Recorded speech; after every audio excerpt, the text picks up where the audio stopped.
Hi everyone, welcome back to my channel. This is Kat. So if you're interested in consulting or if you've been watching all my consulting videos, you probably have heard many times that consulting opens many doors. So what does that actually mean and why joining consulting can open many doors for you? This video I want to talk about, what are the options after joining consulting for a few years and why that joining consulting can actually become a stepstone for your next chapter of the dream career. If you're new to my channel, I'm Kat. I got my PhD from a top grad school in the United States early last year, and now I'm a full-time strategy consultant in healthcare. In my channel, I talk about alternative careers for advanced degree holders beyond academia, such as consulting, medical science liaison. If you're interested, please subscribe to my channel for my future contents on these topics. Without further ado, let's get started. So when you hear other people talk about consulting can open many doors for you, that means that after a few years of being a consultant, you can choose to do a lot of different type of jobs instead of limiting yourself to one specific industry, one specific type of job. So let me give you an example. The most straightforward example is a postdoc, right? After you get a PhD in whatever industry or specific research topic, if you choose to join a academic lab to pursue a postdoc, then after a few years of postdoc, your job options are pretty limited, right? I'm sure most of you, like above 90%, would like to apply for a principal investigator, a PI position in academic institute or university, right? You want to be a faculty, so you want to really advance the research, push the boundaries, academia, right? And there's a small portion of people, well now more and more, that it's not because they really want to go to industry, it is because they cannot find a job in academia, because the faculty positions are so limited, as we all know. So they will switch gear and look for jobs in industry. So those jobs are typically bench scientist jobs if you do wet lab experiments or data science, analytical, computer-related jobs in industry, which will be the dry lab scientist. But overall, it will be scientist position. You are really the experts of your research topics. So the companies would like to hire you to be in their R&D team, so you can either be a scientist or senior scientist, depends on the size of the company and the title. But ultimately, it will be research and development focused departments, right? These are really the two biggest options for you as a postdoc. But similarly, let's say if you join a biotech company as a scientist after PhD, you already have some industrial experience working on the bench, and potentially you have heard some internal meetings regarding to the business development or non-science part of it. However, majority of your work is still, limited on the bench or on the data analysis specific, still the science part of it, right? So if, you don't really like your current company or your current research focus, you would like to switch jobs, typically you will be looking at also similar positions in similar type of companies, right? So for example, if you're a scientist working on gene therapy, you would like to find potentially the next job, also another gene therapy company or a gene therapy branch within a large pharmaceutical company, still be a scientist, climb the ladder. So that I would assume that will be, the majority of people. There could be a small portion of scientists actually within their scope of work, they actually contribute to the FDA submission. They not design a clinical trial, but kind of defend the R&D part when FDA has questions. So if that happens, and if you're one of them, you might develop interest in medical affairs, so more downstream of drug development instead of upstream R&D work. So in that case, if you want to switch job, you could leverage your past experience in working with the FDA, defending R&D research in front of FDA, in the written documents, all these experience can actually help you get the next job in medical affairs. That includes jobs such as medical science liaison, which I talked many times in my past videos, and a lot of you have strong interest in. Or it can be, some medical affair positions within the pharma department. So it doesn't have to be the medical science liaison specific jobs that you have to talk to external parties such as clinicians. But you can work within the biotech or pharma company that really talking with FDA, becoming experts, dealing with FDA, which is really, really critical for biopharma industry, because that is the key before the drug can launch or can be commercialized, right? And, there's this short of talent, especially in the medical affair. So if you're interested in that, that's definitely, a way to go. But that's also, very limited. You are still dealing with the bench work, being a scientist or medical affair. So still within pharma, within specific research focus of, your interests. So everything I talked about probably could cover, 90% of jobs that most PhDs are interested. However, if you want to switch scope, it is quite difficult if your past experience are purely science driven. And the job options are pretty limited. So now if we talk about consulting, right? And I'm talking about specifically healthcare management consulting or healthcare strategy consulting. Of course, this can apply to management consulting in general, but this is not really the focus of my channel. This is not the focus of my personal interest. But similar mind of thinking can apply to the general management consulting as well. And if you guys are interested, I can definitely make another video about the general management consulting. Just let me know. But here again, we're talking about healthcare specific consulting jobs, okay? So take me as an example, right? So now I am a healthcare strategy consultant. So after a year or two, I want to really sit down and think what I really enjoy and what I want to do, right? If you watch my previous videos, I'm quite happy with my current employer and my current work. So I might still stay in consulting for another few years. So that is the number one option, right? You stay within consulting. So you still learn the dynamics of healthcare industry. You still can explore different sectors within healthcare before knowing what specific branch you want to dig into.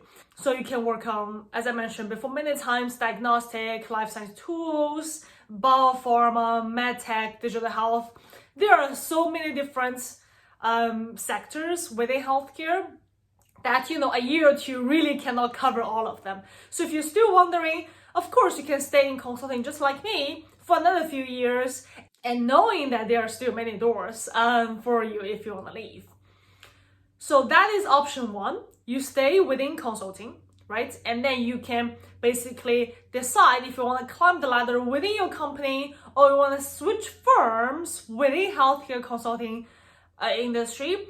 Maybe, you don't like your current employer, so you just want to go to a more humane company, a more work-life balance company, etc. So anyway, so these will be within, option one, stay in consulting. Second is if you decide to leave, of course. So then I would segment the options into two different buckets, right? So the first one is really depends on your life decisions. So the reason why I mentioned this is I've seen many examples that people left consulting, not joining another specific job or industry. They left consulting because their life decisions. So maybe they have children and then they would like to be stay-at-home parents. Then that's one option, right? And second of all, if they develop specific interest in certain areas, then they would like to pursue advanced degrees or another advanced degree. So both are self-investments. If you want to be a stay-at-home parents, you want to spend more time with your kids, with your family, then that enrich your personal life. Alternatively, if you discover that you're really interested in business, you want to pursue an MBA, or if you realize you want to actually be a medical doctor, you can pursue MD. Or if you develop a strong interest in specific research area, you can pursue a PhD, right? So It's all within the self-development piece or the segment that I would say. So that really driven by life decisions. The other part is if you decide just switch jobs, right? You still want to work, but you don't want to stay in consulting. And that can be driven by many different factors. So first of all, maybe, you are thinking about planning a family, and the job that you're currently in within that consulting company is really demanding. You want a more work-life balance, or there's a lot of travel involved and you do not want to travel anymore. Then you want to move away from consulting. And on the opposite side, maybe you actually want to be more business focused. You want to make more money, so you move to investment banking. There are different drivers of leaving consulting, but that proves my point that consulting opens many doors for you. So for example, if you want to pursue MBA, but now all your past experience are just within research, right? Like I never worked before and I just got my PhD early last year. So if I would pursue an MBA, joining consulting really demonstrated that first of all, I'm interested in business. Second of all, I had accumulated past work experience. And third of all, I already had some general knowledge about healthcare industry, about how business works. And this plus my package of academic backgrounds, this overall showed a strong candidate for business school to consider for acceptance, right? So that's, for MBA. But also if you're fresh out from college, but you would like to be a medical doctor afterwards, right? So first of all, joining consulting really help you gain more knowledge within pharma industry, within diagnostic industry, so more broadly how healthcare works and where are the unmet needs, where are the challenges, and to see if you are first of all interested be a doctor down the line, and second of all knowing how much impact you can have becoming a doctor. Last but not least, consulting is a job, so that actually help you accumulate assets or money to pay for your medical school, right? Which is also important. But overall, that can also help undergrads build out their resume and become a strong candidate for medical school. Alternatively, if you want to switch jobs, there are several options as well. The first bucket I term as just all finance related jobs. That includes equity research within private equity, or you want to be a venture capitalist, or you want to just go for investment banking.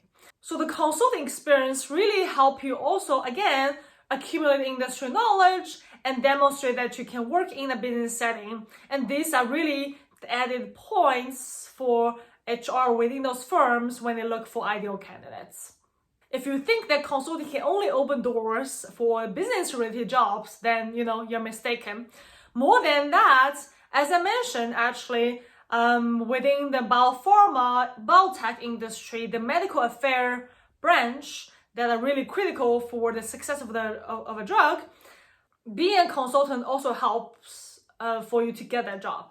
The reason being that, first of all, you already have your academic background to demonstrate that you have the technical knowledge, but what you're lacking is the communication skills, the FDA regulatory knowledge, and these can actually be demonstrated by your past consulting experience. Because within your consulting work, there must be a lot of cases involved in dealing with FDA. How do you actually strategic guide a drug from development to launch? And FDA is an inevitable part of it. So you would know a lot about the regulatory elements within a drug development. And this will be really helpful for drug companies to know, and they know that this is a key piece and they would like to help professionals with experience on that.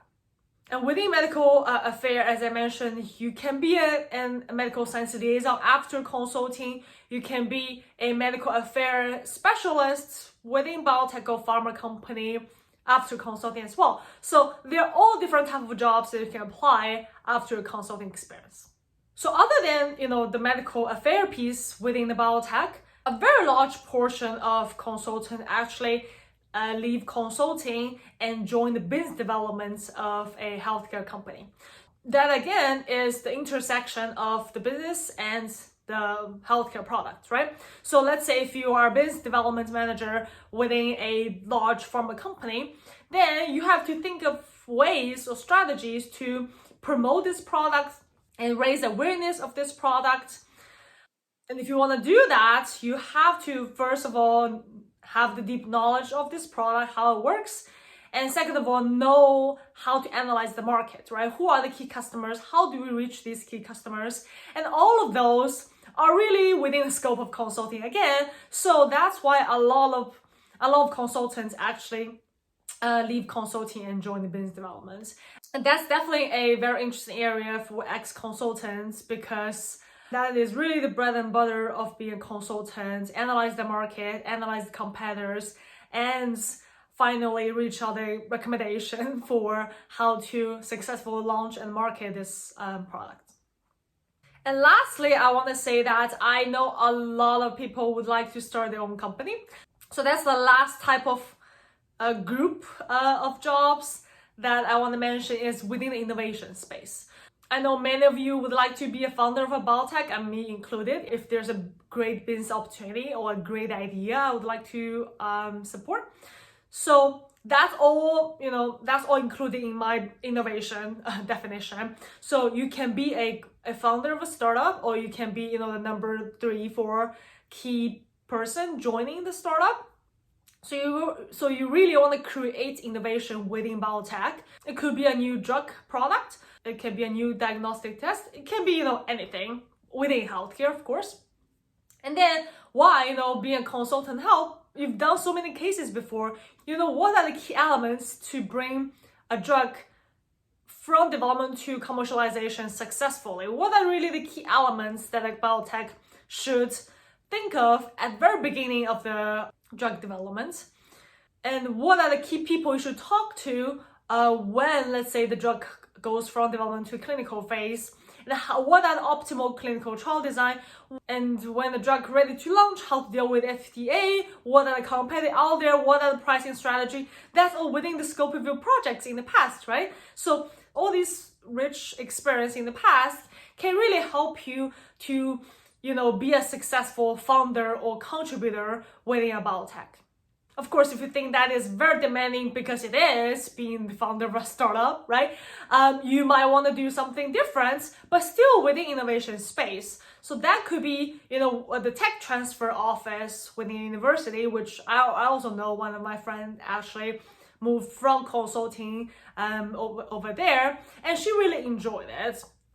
You deal with all the patents within university and brainstorm with them how to actually commercialize that idea. And that's also very cool work.